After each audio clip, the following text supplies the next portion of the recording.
Hello everyone.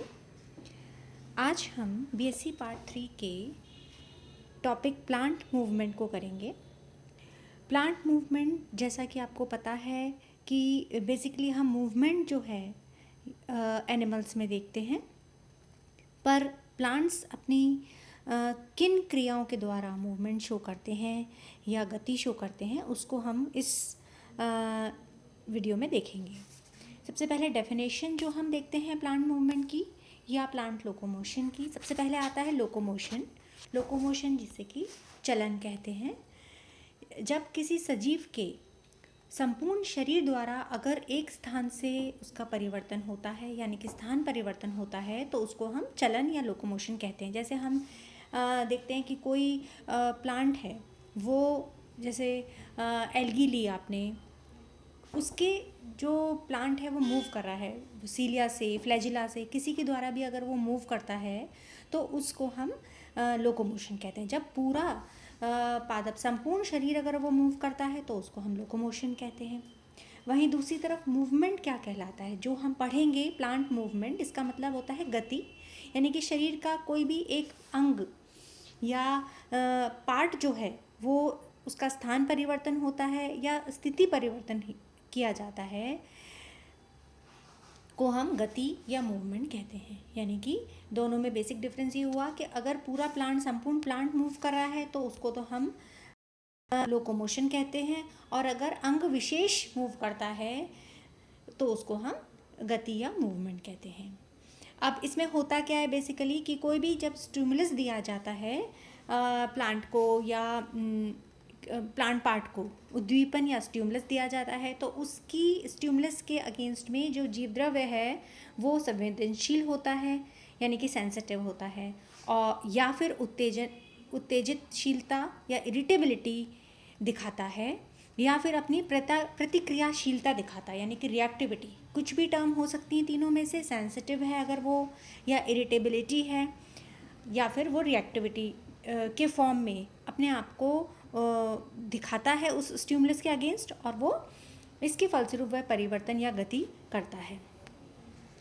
ये तो basic terminologies हो गई जिससे कि पता चलता है कि मूवमेंट किस प्रकार होता है, मूवमेंट या गति या लोकोमोशन क्या होता है। अब हम इसके टाइप्स जब देखते हैं तो इसमें दो प्रकार आते हैं। सबसे पहला आता है भौतिक गतियाँ, यानी कि फिजिकल टाइप्स, फिजिकल मूवमेंट, और दूसरा होता है वाइटल या जैविक गतियाँ या वाइटल मूवमेंट्स। तो सबसे पहले हम फिजिकल मूवमेंट लेंगे। फिजिकल मूवमेंट यहाँ पर 3 प्रकार के दिखाए हैं। सबसे पहला है आर्द्रताग्राही या यानी कि हाइग्रोस्कोपिक मूवमेंट। दूसरा आता है तरल या जल संसंजन बल गति, यानी कि वाटर कोहेजन फोर्स थ्योरी। और तीसरा आता है यांत्रिक दबाव गति, यानी कि मैकेनिकल टेंशन मूवमेंट। तो ये 3 मूवमेंट फिजिकल मूवमेंट्स में आते हैं। फिजिकल मूवमेंट का मतलब होता है जब प्लांट पार्ट कोई एक्सटर्नल स्टिमुलस के द्वारा अपने आप को किसी फिजिकल फोर्स, फिजिकल थ्योरी के ऊपर बेस्ड अगर उनका मूवमेंट होता है तो उसको हम फिजिकल मूवमेंट्स कहते हैं। तो यहाँ पर ये 3 प्रकार के फिजिकल मूवमेंट्स हैं जो हम अगले वाली स्लाइड में देखते हैं। देखिए, सबसे पहले फिजिकल प्लांट मूवमेंट जो है उसमें सबसे पहला वाला आता है आर्द्रताग्राही, यानी कि हाइग्रोस्कोपिक मूवमेंट। हाइग्रोस्कोपिक जैसा कि शब्द से ही पता चल रहा है, एटमॉस्फेयर में जो मॉइस्चर होता है उस के प्रति जो प्लांट का रिएक्शन है उसको हम हाइग्रोस्कोपिक मूवमेंट कहते हैं। अब जैसे कहते हैं कि कई बार जो वातावरण में मॉइस्चर कम हो जाता है तो प्लांट श्रिंक कर जाता है, यानी कि प्लांट में कुंचन गति होती है जिसकी वजह से वो शुष्की कुंचन गति कहलाती है, यानी कि श्रिंकेज मूवमेंट होता है, और वो ज़ेरोचेजी कहलाता है। एक टर्म आती है ज़ेरोचेजी। ये शब्द जो आता है जब पानी की कमी हो जाती है वातावरण में तो पादप जो है वो श्रिंक कर जाता है। वहीं दूसरी ओर जब वातावरण में पानी अधिक हो जाता है, मॉइस्चर अधिक हो जाता है, तो पादप जो है वो स्वेल हो जाता है, फूल जाता है, जिसे हम उत्फूलन गति या फिर जलीय प्रसार गति, यानी कि हाइड्रो यानी कि पानी हो गया, हाइड्रोचेजी कहते हैं। तो ये दो टर्म आ गई। जब पहला वाला है जब पानी की कमी होती है वातावरण में तो उसको ज़ेरोचेजी कहते हैं। और जब अधिकता होती है एटमॉस्फेयर में पानी की या नॉर्मल पानी कंडीशन आ जाता है तो उसको मॉइस्चर की जो कंसंट्रेशन है वो हाइड्रोचेजी कहलाती है। तो ये दो टर्म्स हैं। इसी का एक एग्जांपल हमने फर्स्ट ईयर में भी पढ़ा था, सिलेजिनेला जब मेंबर पढ़ा था आपने, टेरिडोफाइट्स में आता है सिलेजिनेला। इसमें आपने देखा था कि एक स्पीशीज़ होती है सिलेजिनेला लेपिडोफिला, जिसमें कि ये क्वालिटी होती है लेपिडोफिला की क्वालिटी होती है कि वो जब वातावरण में नमी की कमी होती है तो वो गेंद के रूप में अपने आप को रोल कर लेती है, सघन रूप में आ जाती है। और जैसे ही वातावरण में मॉइस्चर बढ़ता है यानी कि अनुकूल अवस्था आती है जल के संदर्भ में तो वो खुल जाता है पादप और पुनः अपनी गतिविधियां करता है। तो इस तरह का जो एक्टिविटी होती है सिलेजिनेला में वो भी हाइग्रोस्कोपिक मूवमेंट का एक पार्ट है। अब दूसरा वाला जो है इसमें वाटर कोहेजन फोर्स मूवमेंट यानी कि दूसरा है अपना जल ससंजन बल गति जिसे हम कहते हैं। में एक एग्जाम्पल के द्वारा इन्होंने शो किया है। देखिए यहाँ पर फर्न होते हैं, टेरिडोफाइट्स में आते हैं फर्न्स, और फर्न के अंदर जो उसका जो स्पोरेंजियम है, रेंजियम यानी कि बीजाणुधानी जो है, ये दिख रही है आपको बीजाणुधानी, इसकी जो बीजाणुधानी की जो लेयर होती है, स्तर होता है, वो उसमें कुछ कोशिकाएं ऐसी होती हैं जो रूपांतरित कोशिकाएं होती हैं जिन्हें हम एन्यूलस कहते हैं, ANNULUS, एन्यूलस कहते हैं। और ये कोशिकाएं जो होती हैं वो वातावरण में उपस्थित जल की जो आर्द्रता है उसके आधार पर अपने आप को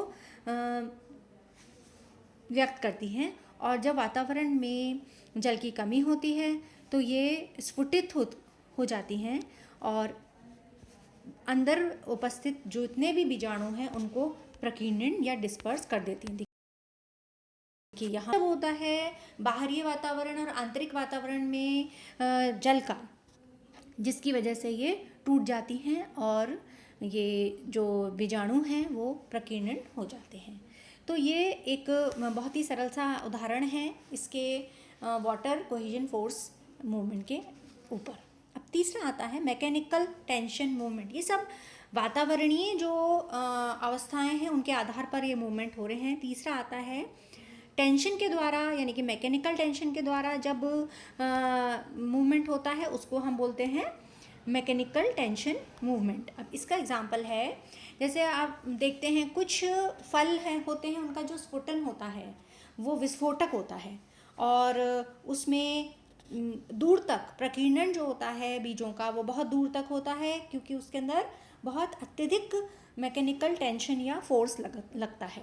तो ये तो कुछ उदाहरण हैं जो कि फिजिकल फोर्स थ्योरी को बताते हैं। अब अगला हम देखते हैं वाइटल मूवमेंट्स जो हैं यानी कि जैविक गतियाँ, जिसमें सबसे पहले आता है लोकोमोटिव मूवमेंट्स या चलन गतियाँ। लोकोमोटिव मूवमेंट्स दो प्रकार की होती हैं। सबसे पहली होती है ऑटोमिक मूवमेंट या spontaneous movement. Atomic movement, spontaneous movement जो है जिसमें कि पादप जो है वो स्टिमुलस की जो रिएक्शंस होती हैं उसके आधार पर ये अपने मूवमेंट्स दिखाते हैं। सबसे पहले ऑटोनॉमिक मूवमेंट के अंदर पहला एग्जांपल आता है सीलियरी मूवमेंट का। देखिए आपने देखा होगा लोअर प्लांट जो होते हैं उनके अंदर ज़्यादातर एनिमल्स में पाए जाते हैं सीलिया क्या होते हैं, जो बाहरी त्वचा होती है उन पे से कुछ आउटग्रोथ टाइप निकली भी होती है इस तरह की, और ये पूरे पादप को घेरे रहती हैं और इनके अंदर जो मूवमेंट होता है, चलन होता है, जिसकी वजह से वो पूरा पादप मूव करता है। जैसे कुछ एनिमल्स हैं जैसे पैरामीशियम है, इनमें भी आपको इस तरह की संरचना देखने को मिलती है। तो ऐसा ही कुछ एल्गल में भी ये पाई गई हैं। जैसे उनके ज़ूस्पोर्स या गैमीट्स जो होते हैं, यानी कि चल बीजाणु या युग्मक जो होते हैं, उनके ऊपर सीलिया पाई जाती है, जिसकी वजह से ये सीलियरी मूवमेंट दिखाते हैं। हालांकि हम जब डिस्क्राइब करते हैं तो उसको हम फ्लैजिला के रूप में ही डिस्क्राइब करते हैं कि ये दो कशाभिकाओं के रूप में डिस्क्राइब करते हैं, और उनका जो मूवमेंट होता है वो कशाभिकाओं के द्वारा ही पाया जाता है। अब दूसरा आता है अमीबॉइड मूवमेंट। दूसरे प्रकार जो है, देखिए यहाँ पर यह है अमीबॉइड मूवमेंट। अमीबॉइड मूवमेंट, अमीबीय गतियाँ आपने पढ़ी हैं लोअर क्लासेस में। अमीबा होता है, अमीबा एक मेंबर है जो कि अपने कोशिका को इस तरह से लोबित कर देता है, यानी कि लोब्स पाए जाते हैं, उसमें पालियाँ पाई जाती हैं, जिसकी वजह से वो अपना मूवमेंट शो करता है। देखिए यहाँ पर आप देख रहे हैं कितनी सारी पालियाँ बन गई, और ये आगे की तरफ मूव करने में या चलने में मदद करता है। तो अमीबॉइड मूवमेंट जो है, जैसा कि कुछ कवक में के अंदर भी पाई जाती हैं इस प्रकार की गतियाँ, तो ज़्यादातर सूक्ष्म जीव जो हैं उनके अंदर इस तरह के चलन पाए जाते हैं। फिर अगला आता है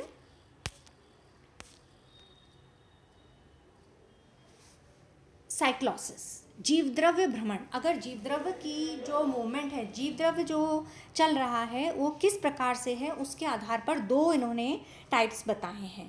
पहला आता है सर्कुलेशन। सर्कुलेशन यानी कि परिसंचरण गति। परिसंचरण गति जो होती है, यहाँ हम देख रहे हैं चित्र में, पहला वाला जो चित्र है उसमें आप देखिए कि सेंटर में न्यूक्लियस है और कई सारे यहाँ पर वैक्यूल्स हैं। ये जो वैक्यूल्स हैं इनके चारों तरफ साइटोप्लाज्म का मूवमेंट हो रहा है। ये इस तरह से साइटोप्लाज्म वैक्यूल है और इसके चारों तरफ साइटोप्लाज्म का मूवमेंट जब होता है तो उसको हम बोलते हैं सर्कुलेशन या परिसंचरण गति, जो कि क्लॉकवाइज या एंटी क्लॉकवाइज दोनों प्रकार से हो सकता है।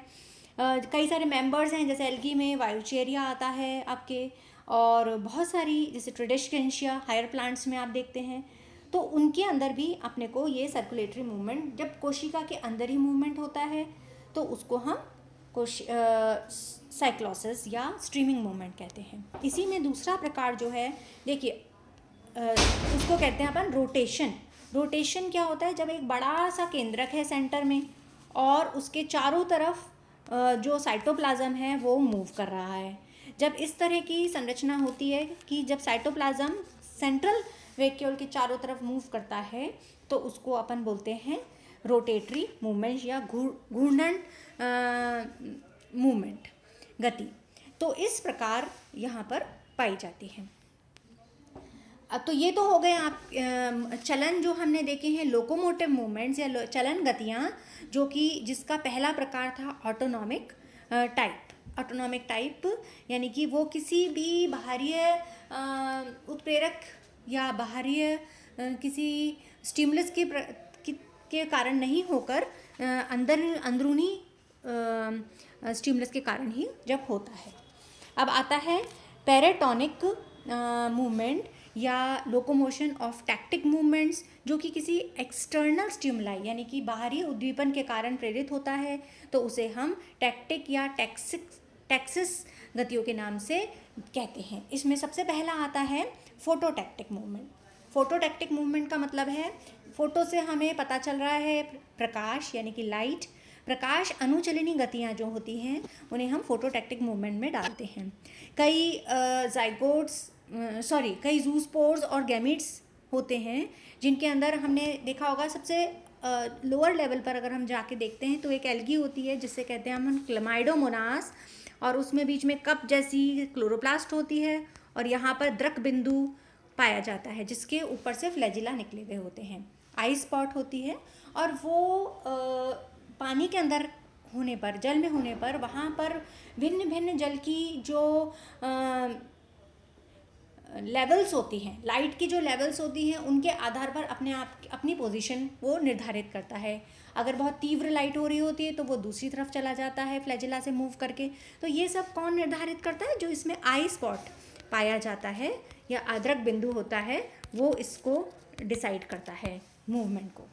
तो इस तरह से अगर वो लाइट की तरफ मूव कर रहा है तो पॉजिटिवली फोटोटैक्टिक है, यानी कि घनात्मक प्रकाश अनुचलनी गति है। और अगर वो उससे दूर जा रहा है प्रकाश से, तो वो ऋणात्मक प्रकाश अनुचलनी गति दिखा रहा है। तो इस प्रकार की गतियाँ देखने को मिलती हैं। वहीं दूसरा आता है, सेकंड टाइप है कीमोटैक्टिक मूवमेंट। कीमोटैक्टिक यानी कि केमिकल्स के द्वारा। अब ये भी लोअर प्लांट्स में हमने देखा है कि जो जब जनन होता है तो उसमें जो फर्टिलाइजेशन के टाइम पर जो आर्चिगोनियम है यानी कि स्त्री धानियाँ हैं, वहाँ से कुछ केमिकल्स, शर्करा या मैलिक एसिड जैसे कुछ पदार्थ स्रावित होते हैं जो कि पुंगनुओं को अपनी ओर आकर्षित करते हैं, और इस वजह से वहाँ पर फर्टिलाइजेशन या निषेचन की प्रक्रिया संभव हो पाती है। तो ये केमिकल्स की वजह से होता है, इसलिए इसको हम कीमोटैक्टिक मूवमेंट कहते हैं। अगला है थर्मोटैक्टिक। थर्मोटैक्टिक मतलब थर्मो, जैसे कि नाम से ही पता चल रहा है, टेम्परेचर के द्वारा होता होगा। तो कई ऐसे शैवाल हैं जो कि गर्म स्थानों की ओर, ठंडे से गर्म स्थानों की ओर गति करते हैं। तो जैसे एक एग्जाम्पल है क्लोमाइडोमोनास का, जैसे अभी चित्र मैंने बनाया था क्लोमाइडोमोनास का, यहाँ पर ये इस तरह का होता है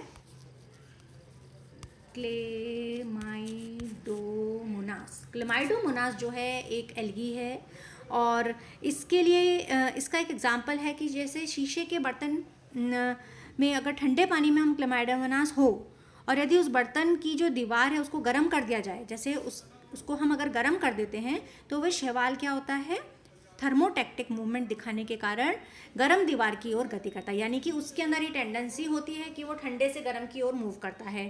तो जब जिस बर्तन में हमने रखा है उसको अगर हम थोड़ा गर्म कर देते हैं उस पानी को, तो वो गर्म दीवार की तरफ या गर्म सिरे की तरफ जाना पसंद करता है। तो इसी प्रकार हर पादप की अलग अलग प्रायोरिटीज़ होती हैं, कुछ ठंडे स्थानों पर रहना पसंद करते हैं, कुछ गर्म पे, तो ये टेम्परेचर डिपेंडेंट होते हैं। वहीं अगला आता है थिग्मोटैक्टिक मूवमेंट, यानी कि जो मूवमेंट टच के द्वारा होता है वो थिग्मोटैक्टिक मूवमेंट कहलाता है।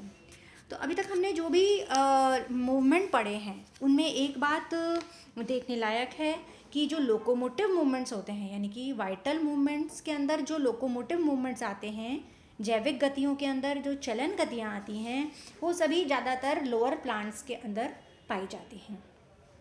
वहीं जो दूसरा वाला हम मूवमेंट पढ़ेंगे, मूवमेंट ऑफ कर्वेचर, वो ज़्यादातर हायर प्लांट्स के अंदर हमें देखने को मिलेगा, जो हम इसके नेक्स्ट वाले वीडियो में पढ़ेंगे। तो इस वीडियो को आप देखें और इसको समझने की कोशिश करें कि किस प्रकार से लोअर प्लांट्स मूवमेंट करके और अपनी गति करते हैं।